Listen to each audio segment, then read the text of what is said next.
Hello again, everybody, and welcome back to SFF180. It is Monday morning, November 11th, 2024. Time once again for the mailbag. A small one this week, but I think I have like 5 packages.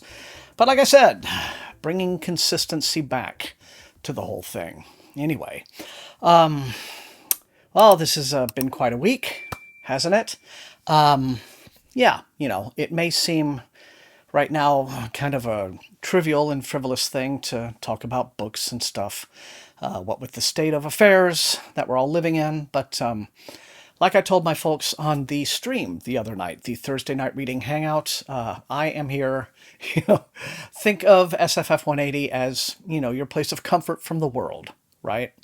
Not to say that the world of politics is a thing that we ignore, right?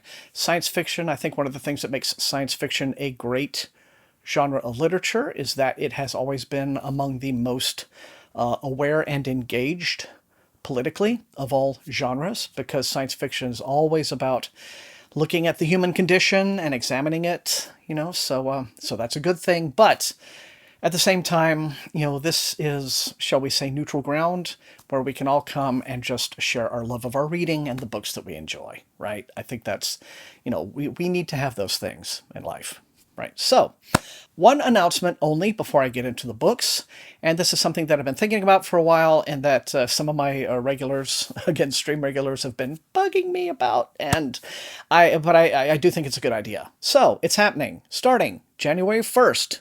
Gonna ring in 2025 with the SFF180 Discord. Basically, this is just going to be rebranding and relaunching the Space Opera September Discord, which really is only ever in use when Space Opera September is happening.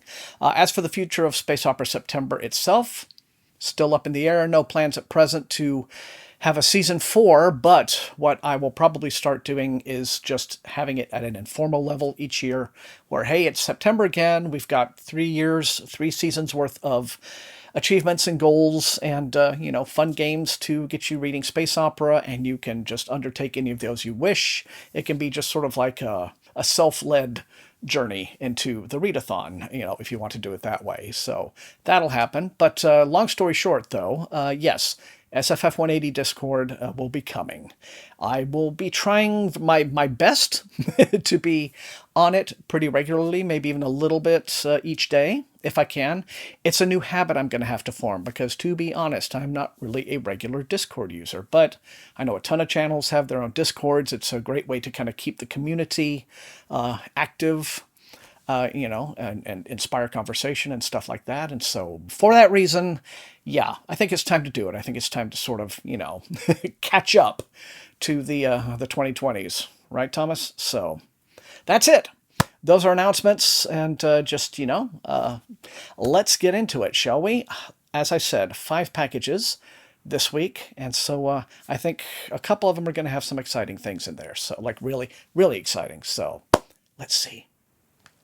Okay, and so, starting off, I'm not 100% sure who this is from, but we'll find out. Ooh, okay, this is really pretty. This is a new paperback from the amazing folks at Titan Books, and this is called Where the Dead Brides Gather. The author is Nuzo Onoh, a Nigerian horror author who is on the rise, and what a gorgeous cover. You probably can't see it on camera very well, but there is this like deep copper foil stamping in among the art, so really nice. So let's see what the Dead Brides have to say. Bata, a young girl tormented by nightmares, wakes up one night to find herself standing sentinel before her cousin's door. Her cousin is to get married the next morning, but only if she can escape the murderous attack of a ghost bride who used to be engaged to her groom. Ooh, okay. A supernatural possession helps Bata battle and vanquish the vengeful ghost bride, and following a botched exorcism, she is transported to, Ibaja La, okay, the realm of dead brides. Wow. Okay, just trying to imagine that, an entire realm of the afterlife sort of dedicated to bridezillas. Yikes. Okay. There she receives secret powers to fight malevolent ghost brides before being sent back to the human realm, where she must learn to harness her new abilities as she strives to protect those whom she loves. A powerful tale of possession, malevolent ghosts, family tensions, secrets, and murder. All right, so if that doesn't sound amazingly juicy to you, I don't know what will. But Where the Dead Brides Gathered by Nuzo Onoh, and I imagine it is out right now from Titan Books.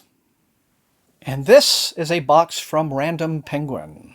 Well, this is very nice to have, and I do believe it's out in bookstores by now. So this is a hardcover from Del Rey.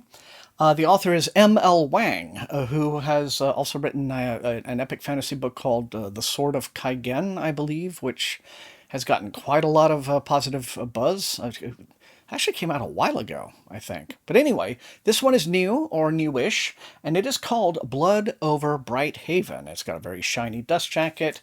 It's got this, sprayed edges, which is starting to become a bit of a fad.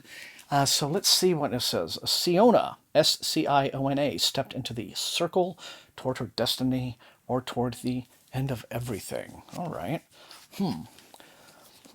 Okay, so it says the first, got really nice medieval kind of looking map on the end papers, which you can't very well see on camera, but the first woman ever admitted to a prestigious order of mages unravels a secret conspiracy that could change the practice of magic forever in this standalone dark fantasy from the author of The Sword of Kaigen.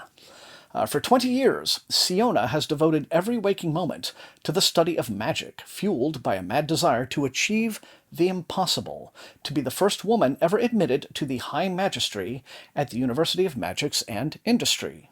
Industry! If you know that reference, I'll be very impressed. When Siona finally passes the qualifying exam and becomes a high mage, she finds her challenges have just begun. Her new colleagues are determined to make her feel unwelcome. And instead of a qualified lab assistant, they give her janitor, of course. What neither Siona nor her peers realize is that her taciturn assistant was not always a janitor. 10 years ago, he was a nomadic hunter who lost his family on their perilous journey from the wild plains to the city. But now he sees the opportunity to understand the forces that decimated his tribe, drove him from his homeland, and keep the privileged in power. At first, mage and outsider have a fractious relationship, but working together, they uncover an ancient secret that could change the course of magic forever if it doesn't get them killed first. Well, it does sound exciting. So, and a nicely political story about, power and privilege, right? And the abuses thereof. So, Blood Over Bright Haven. I think I'll try to read this as soon as I can, because I have a feeling it's going to be a super buzzy book that everyone will be talking about. So, hey, everyone needs my take too, don't they? By M.L. Wang. It's out from Del Rey. Okay, and going down the stack, this one is from Simon & Schuster. So maybe a saga book or something else? All right, this one I've been anticipating. I've been in touch with the publicist on this one. It's a new book by Nick Cutter, a horror author Nick Cutter, and this is called The Queen. I think Nick Cutter is best known for a book called The Troop, in which a bunch of Boy Scouts apparently get in a ton of trouble. This one came out just before Halloween, October the 29th, and it says it is a terrifying new tale.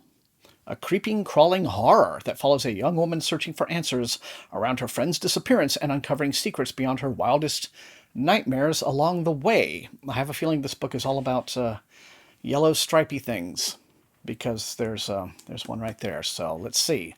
When Margaret Carpenter's best friend, Charity Atwater, goes missing after a party, she believes her to be dead until an iPhone appears at her doorstep, pinging with texts and clues from the missing girl.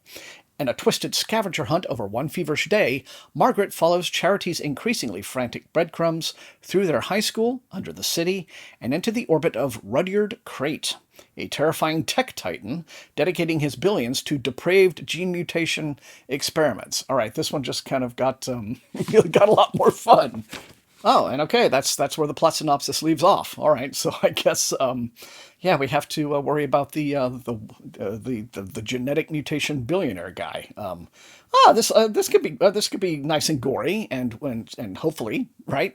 Anyway, so it's The Queen, and it's available now from Gallery Books. I'll try to read this one pretty soon. And to wrap up the mailbag today, 2 packages in white envelopes, so it is the Macmillan Group. I am very happy to have this. This is the finished copy in hardcover of Usurpation by Sue Burke. This is the 3rd book in her Semiosis trilogy, following Semiosis and Interference, previous 2 volumes. Every time that I experience dismay that it seems like, the science fiction genre of publishing, at least among traditional publishers, is sort of like fading away and everything's being replaced by, big romantasy books with flowers on the covers and stuff like that. Like whatever happened to the genre I loved.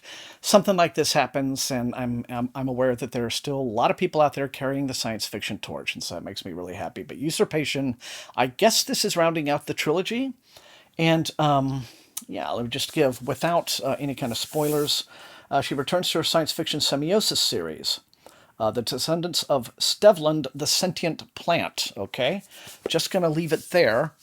But I have a feeling that this is going to be, for Jeff Vandermeer fans, but who want maybe a little bit of hard SF edge to it. But I guess it is available now, or at least this month, November, from Tor Books. And the final package is kind of thick and chunky. All right, what a good note to end on. I told you I thought there would be something really exciting this week. Well, it's all been actually really exciting. But we are ending up with The Devils. This is the physical arc for Joe Abercrombie's next book. This comes out sometime in May. Well ahead, but they're getting the arcs out there. It says, when you're going through hell, you'll need the devils on your side. A brand new epic fantasy from New York Times bestselling author Joe Abercrombie, featuring a notorious band of antiheroes on a delightfully bloody and raucous journey. So, he's very much in his zone with this one. But, his zone is a fun zone. I don't think people... Well, I'm sure his dedicated fans do, but I don't think a lot of people recognize that, yes, Joe Abercrombie is Lord Grimdark and all that, but his books have always had, a nudge and a wink, right? Like a very rich sense of humor, in his, even the grimmest stories. The Devils, I don't know, again, you would have to go back to my anticipated fantasy 2020. Well, no, you wouldn't, because I haven't recorded that video yet. Okay. I'm sorry. That was just, that was too good, Thomas. Go back and watch a video that I haven't made. Those are going to happen first week of December, as they always are on the channel. My anticipated science fiction, horror, and fantasy for 2025 videos. Oh, boy. I tell you, what a week it's been. Okay, but The Devils, it's coming. And I will be reviewing it, closer to the time. And there you have it. That's all I have time for on the mailbag this week. You guys know the drill. Light up those comments. Let me know which of these looks most interesting and exciting to you, and which you would like to see me prioritize for review. Otherwise, if you enjoyed watching, please hit the like button, share the video far and wide with all of your SFF and horror reading friends, and above all, please subscribe if you have not yet done so. That's how the channel grows. Be nice to hit 12,000 by the end of the year. That's quite a lot. That would require a huge boost in subs over the next 2 months, but it's not undoable, if everyone spreads the good word. And show up, again, like I always say, at the streams. It's a really mellow night whenever we do them. All right, so you can also support the channel at my TeePublic store through my Buy Me a Coffee page, where you can just make individual little donations as you see fit, by leaving a super like or whatever it is they call them in the comments. All the money donated from my lovely viewers goes to help me pay Matt Olson, my brilliant and very talented channel artist who, as you all know, does my amazing and incredible thumbnails for me, has done ever since late, I think, October 2013 when I launched. He's been with me all that time, and I've been privileged to have him. So thank you all very much, those of you who choose to do that additional support. I want to thank all the rest of you for being the very best viewers in all of BookTube, and until I see all of you next time, stay safe, stay healthy, stay happy, and happy reading.